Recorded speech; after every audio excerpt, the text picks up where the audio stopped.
Hare Krishna. Good evening. Hare Krishna. So we're going to read Srimad Bhagavatam. Yet again, continue our reading. And Canto 2, Chapter 4, Text 17, Chapter is the process of creation. Okay, Om Namo Bhagavate Vasudevaya. Om Namo Bhagavate Vasudevaya. Om Namo Bhagavate Vasudevaya. Text 17. Let me offer my respectful obeisances unto the all-auspicious Lord Sri Krishna again and again, because the great learned sages, the great performers of charity, the great workers of distinction, the great philosophers and mystics, the great chanters of the Vedic hymns, and the great philosophers of Vedic principles cannot achieve any fruitful result without dedication of such great qualities to the service of the Lord. Purport. Advancement of learning, a charitable disposition, political, social, or religious leadership of human society, philosophical speculations, the practice of the yoga system, expertise in the Vedic rituals, and all similar high qualities in man serve one in the attainment of perfection only when they are employed in the service of the Lord. Without such dovetailing, all such qualities become sources of trouble for people in general. Everything can be utilized either for one's own sense gratification or in the service of one other than oneself. There are two kinds of self-interest also, namely personal selfishness and extended selfishness. But there is no qualitative difference between personal and extended selfishness. Theft for personal interest or for the family interest is of the same quality, namely criminal. A thief pleading not guilty because of committing theft, not for personal interest but for the interest of society or country, has never been excused by the established law of any country. what's that mean? Why are you laughing? Look at you! I'm trying to clean my glasses. I can't see. People in general have no knowledge that the self-interest of a living being attains perfection only when such an interest coincides with the interest of the Lord. For example, what is the interest of maintaining body and soul together? One earns money for maintenance of the body, personal or social, but unless there is God consciousness, unless the body is being properly maintained to realize one's relation with God, all good efforts to maintain body and soul together are similar to the attempts of the animals to maintain body and soul together. The purpose of maintaining the human body is different from that of the animals. Similarly, advancement of learning, economic development, philosophical research, study of the Vedic literature, or even the execution of pious activities like charity, opening of hospitals, and the distribution of food grains should be done in relation with the Lord. The aim of all such acts and endeavors must be the pleasure of the Lord and not the satisfaction of any other identity, individual or collective. Samsiddhe Haritoshanam. The same principle is confirmed in the Bhagavad Gita 9:27, where it said that whatever we may give in charity and whatever we may observe in austerity must be given over to the Lord or be done on his account only. The expert leaders of a godless human civilization cannot bring about a fruitful result in any of their different attempts at educational advancement or economic development unless they are God conscious. And to become God conscious, one has to hear about the all-auspicious Lord, as he is described in literature like the Bhagavad Gita and the Srimad Bhagavatam. So what do you think was the main point of that verse and purport? Well, the point is there's a lot of offshoots of Hinduism, for example, and they do a lot of good from a charitable point of view. But sometimes you wonder where the God element is in it.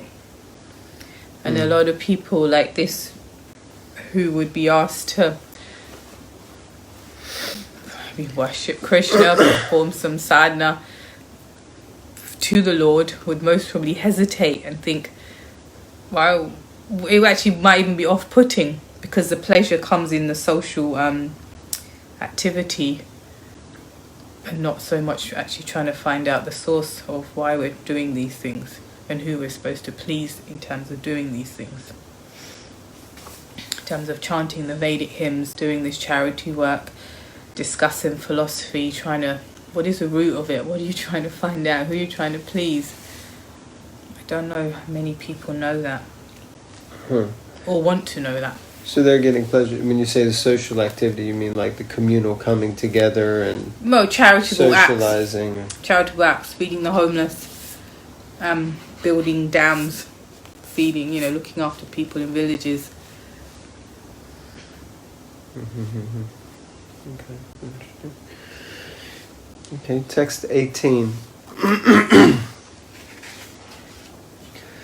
Kirata, Huna, Andra, Pulinda, Pukasha, Abira, Shumba, Yavana, members of the Kasa races, even others addicted to sinful acts can be purified by taking shelter of the devotees of the Lord, due to his being the supreme power.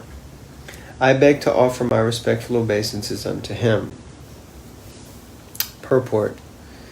Kirata, a province of old Bharatvarsh mentioned in the Bhishma Parva of the Mahabharata. Generally, the Kiratas are known as the aboriginal tribes of India, and in modern days the Santal Parganas in Bihar and Chota Nagpur might comprise the old province named Kirata. Interesting. Bihar and Chota Nagpur. Huna, the area of East Germany and part of Russia, is known as the province of the Hunas. Accordingly, sometimes a kind of hill tribe is known as the Hunas.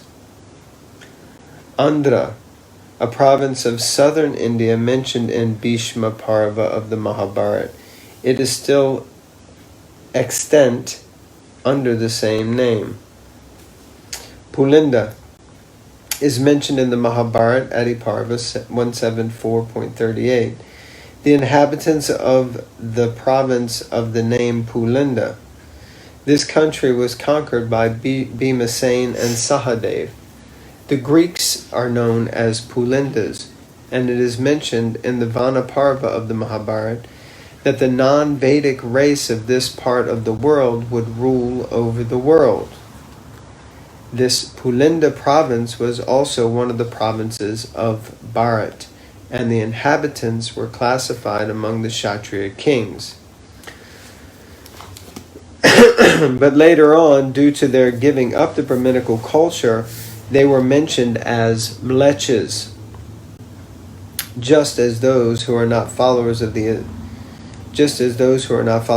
Islamic culture are called kafirs, and those who are not followers of the Christian culture are called heathens. Interesting. So it's quite interesting that it shows kind of the history of the world as it emanated from India, and shows many prophecies kind of coming true.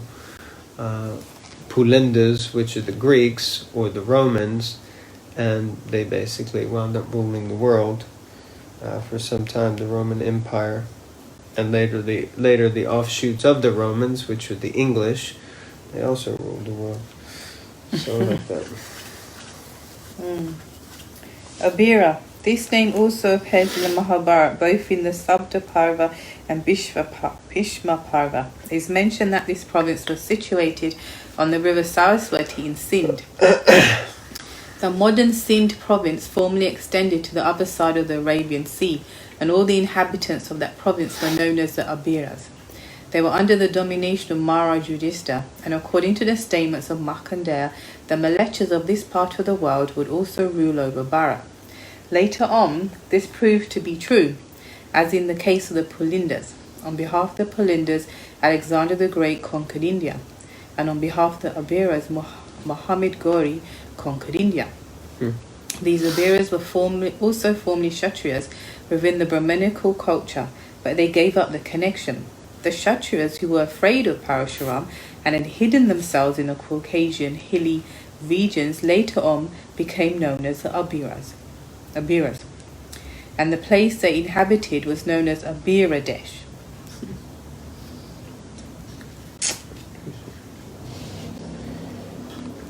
I mean, it must be that Abir is the Arabic. Is it very situated on the river Saraswati? Yeah, on the other side of the Arabian Sea.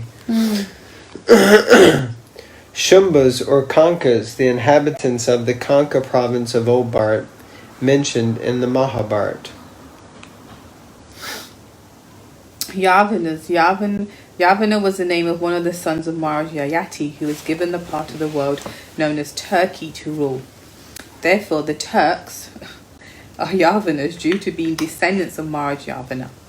The Yavanas were therefore Kshatriyas, and later on, by giving up their Brahminical culture, they become Malecha Yavanas. Descriptions of the Yavanas are in the Mahabharata. A prince called Turvasu was also known as a Yavana, and his country was conquered by Sahadev, one of the Pandavas. The western Yavanas joined with Duryodhana in the battle of Kurukshetra under the pressure of Karna. It was foretold that these Yavanas would conquer India, and it proved to be true. The Turks conquered India, didn't they? Kasa, the inhabitants of Kasadesh, are mentioned in the Mahabharata, Drona Parva. Those who have stunted growth of hair on the upper lip are generally called Kasas. As such, the Kasas are the Mongolians, the Chinese, and others who are so designated. Interesting. The above-mentioned historical names are different nations of the world. Even those who are constantly engaged... I was just quickly reading the verse. Even those who are constantly engaged in sinful acts are all corrigible to the standard of perfect human beings if they take shelter of the devotees of the Lord. Jesus Christ and Muhammad, two powerful devotees of the Lord, have done tremendous service on behalf of the Lord on the surface of the globe. And from the version of Srila Sukadeva Goswami, it appears that instead of running a godless civilization in the present context of the world situation, if the leadership of world affairs is entrusted to the devotees of the Lord, for which a worldwide organization under the name and style of the International Society of Krishna Consciousness has already been started, then by the grace of the Almighty Lord there can be a thorough change of heart in human beings all over the world, because the devotees of the Lord are able authorities to effect such a change by purifying the dust-worn minds of the people in general. The politicians of the world may remain in their respective positions because the pure devotees of the Lord are not interested in political leadership or diplomatic implications. The devotees are interested only in seeing that the people in general are not misguided by political propaganda, and in seeing that the valuable life of a human being is not spoiled in following a type of civilization which is ultimately doomed. If the politicians therefore would be guided by the good counsel of the devotees, then certainly there would be a great change in the world situation by the purifying propaganda of the devotees as shown by Lord Chaitanya. As Sukadeva Goswami began one of his prayers with the words Yat Kirtanam, so Lord Chaitanya also recommended that simply by glorification of the Lord's holy name, a tremendous change of heart can take place, by which the complete misunderstanding between the human nations created by politicians can at once be extinguished. And after the extinction of the fire of misunderstanding, other profits will follow. The destination is to go back home, back to Godhead, as we have several times discussed in these pages.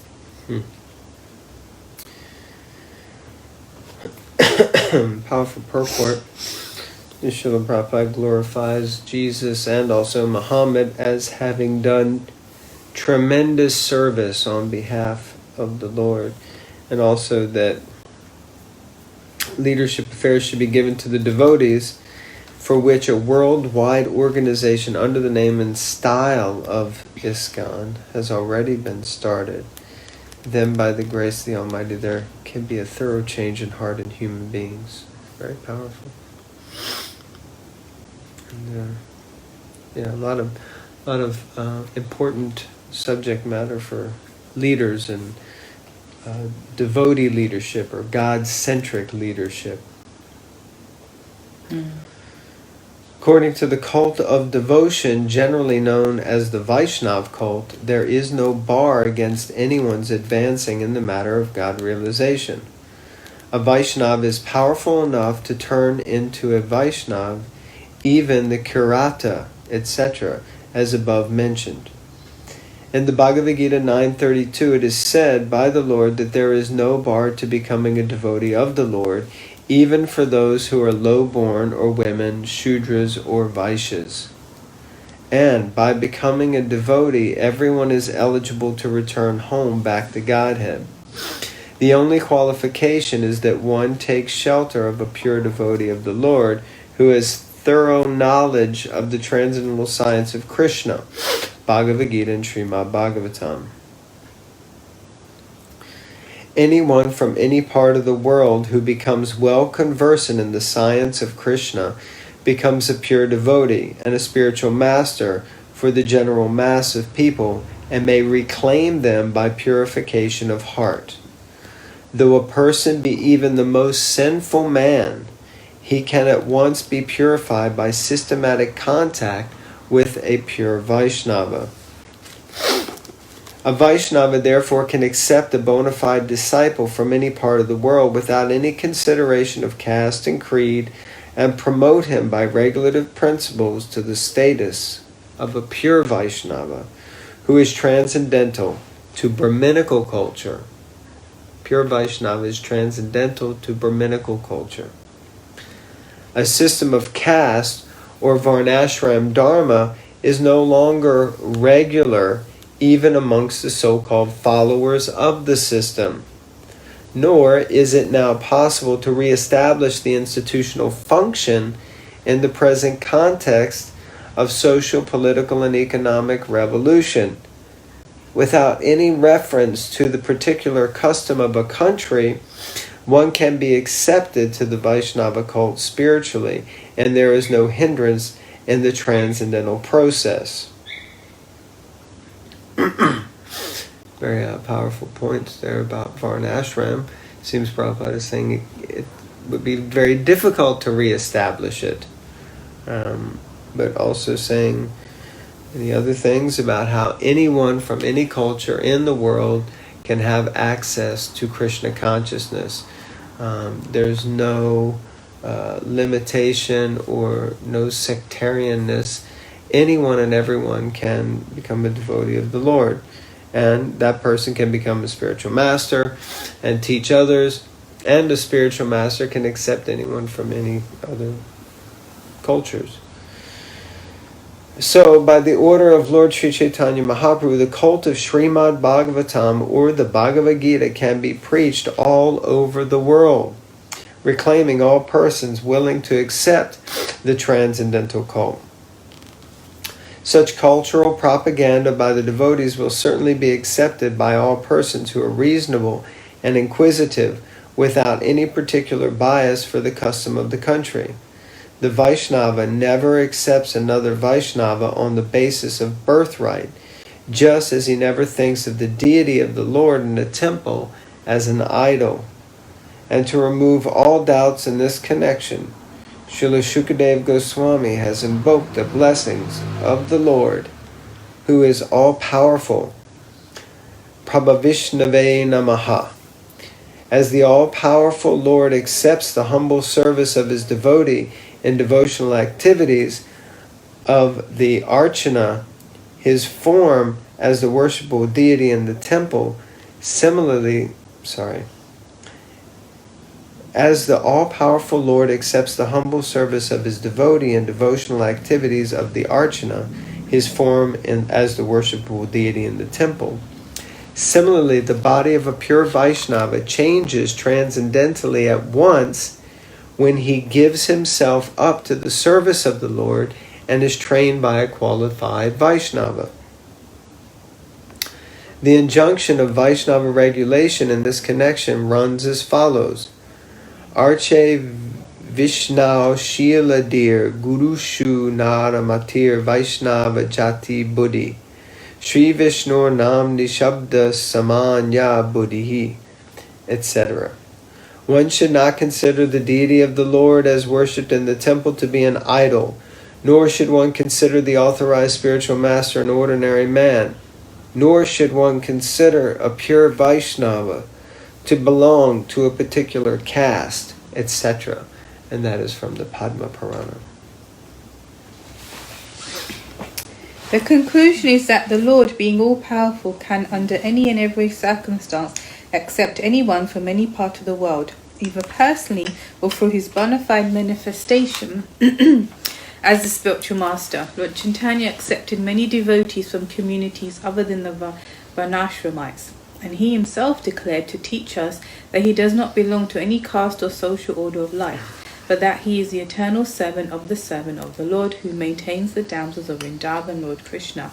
That is the way of self-realization. Quite powerful purport. Lots of information and really could be studied and looked at more deeply. Torn apart and presented. Very powerful.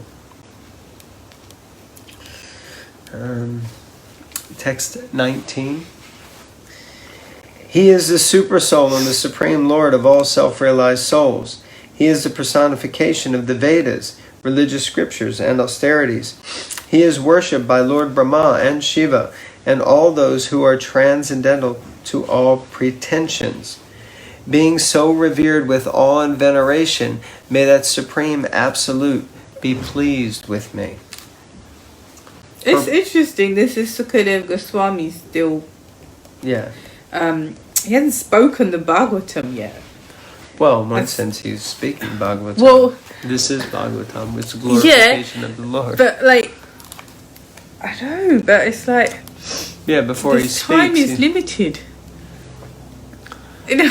What's that? The towel. Yeah, but I mean that's a good point. That Parikshit Maharaj's time is limited, but what is Shukadeva Goswami saying here? He's glorifying the Lord, and that's the point. That what he's saying is he's not wasting any time. He's speaking the highest thing. Before he speaks, he has to glorify the Lord. He needs to say all these things. I mean, if we look back, so, I mean, where is he? Yeah, so I think it's around verse.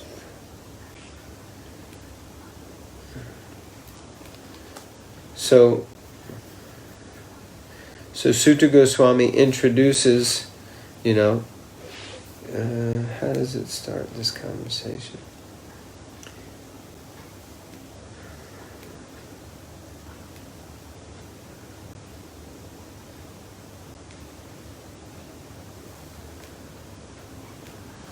So I think it starts with...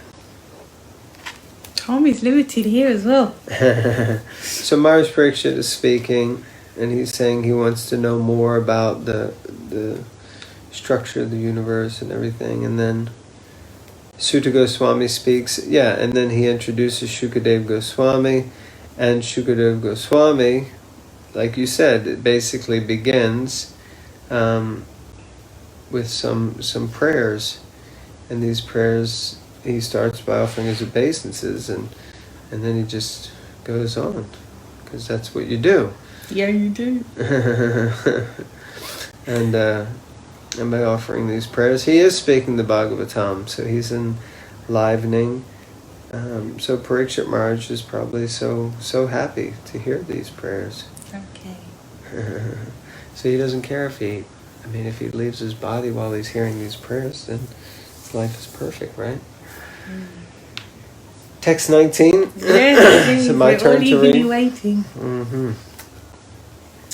He is the super soul and the supreme lord of all self-realized souls. He is the personification of the Vedas, religious scriptures, and austerities. He is worshipped by Lord Brahma and Shiva, and all those who are transcendental to all pretensions, being so revered with awe and veneration, may that Supreme Absolute be pleased with me. Purport. The Supreme Lord, the personality of Godhead, although the Lord of all followers of different paths of self-realization, is knowable only by those who are above all pretensions. Everyone is searching for eternal peace or eternal life, and with an aim to this destination, everyone is either studying the Vedic scriptures or other religious scriptures, or undergoing severe austerities as empiric philosophers, as mystic yogis, or as unalloyed devotees, etc. But the Supreme Lord is perfectly realized only by the devotees because they are above all pretensions. Those who are on the path of self-realization are generally classified as karmis, gyanis, yogis, or devotees of the Lord. The karmis, who are much attracted by the fruitive activities of the Vedic rituals, are called bhakti kami, or those who desire material enjoyment. The gyanis, who try to become one with the Supreme by mental speculation, are called mukti kami, or those who desire liberation from material existence. The mystic yogis, who practice different types of austerities for the attainment of the 8 kinds of material perfection, and who ultimately meet the Supersoul, Paramatma, in trance, are called siddhikami, or those who desire the perfection of becoming finer than the finest, becoming heavier than the heaviest, getting everything desired, having control over everyone, creating everything liked, etc. All these are abilities of a powerful yogi, but the devotees of the Lord do not want anything like that for self-satisfaction. They want only to serve the Lord because the Lord is great, and as living entities, they are eternally subordinate parts and parcels of the Lord. This perfect realization of the self by the devotee helps him to become desireless, to desire nothing for his personal self, and thus the devotees are called nishkami, without any desire. A living entity by his constitutional position cannot be void of all desires. The bhakti kami, mukti kami, siddhi kami all desire something for personal satisfaction, but the nishkami, devotees of the Lord, desire everything for the satisfaction of the Lord. They are completely dependent on the orders of the Lord and are always ready to discharge their duty for the satisfaction of the Lord. So bhakti, mukti, siddhi, and nishkamis. So these are all explained very nicely here by Srila Prabhupada. In the beginning, Arjuna placed himself as one of those who desire self-satisfaction. For he desired not to fight in the battle of Kurukshetra, but to make him desireless. The Lord preached a Bhagavad Gita, in which the ways of Karma Yoga, Jnana Yoga, Hatha Yoga, and also Bhakti Yoga were explained.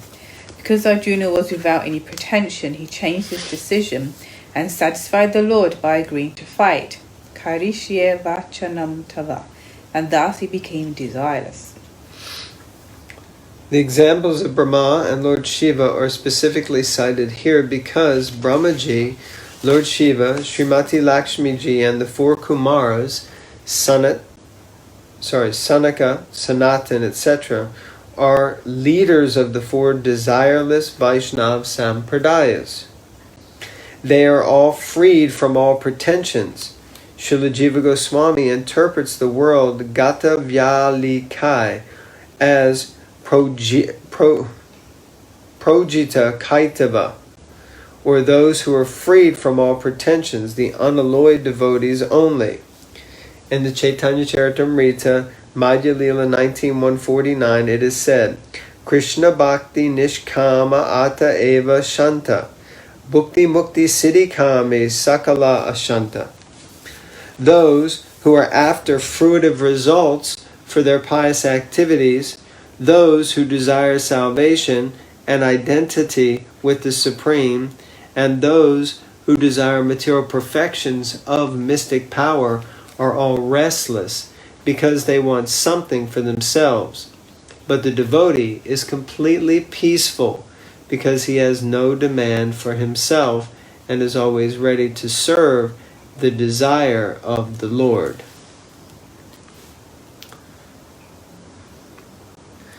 Yeah, those who have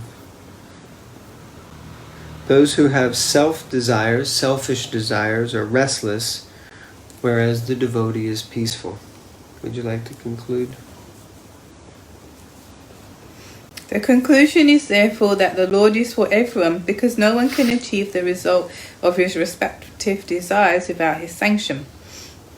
But as stated by the Lord in the Bhagavad Gita 8:9, all such results are awarded by him only, for the Lord is Adi Ishvara, the original controller of everyone, namely the Vedantists, the great Karma Kandiyas, the great religious leaders, the great performers of austerity, and all who are striving for spiritual advancement. But ultimately he is realized by the pretensionless devotees only. Therefore, special stress is given to the devotional service of the Lord by Srila Sukadev Goswami. Powerful. I think we finished there. Yes. Okay. Hare Krishna. Thank you very much. Just a reminder, we have this beautiful Bhagavatam here with Shishirada Nishwara on the front. And if anyone is interested, we're happy to supply you one, many, or a whole set of Srimad Bhagavatams. Thank you very much, everyone. Hare Krishna. Hare Krishna.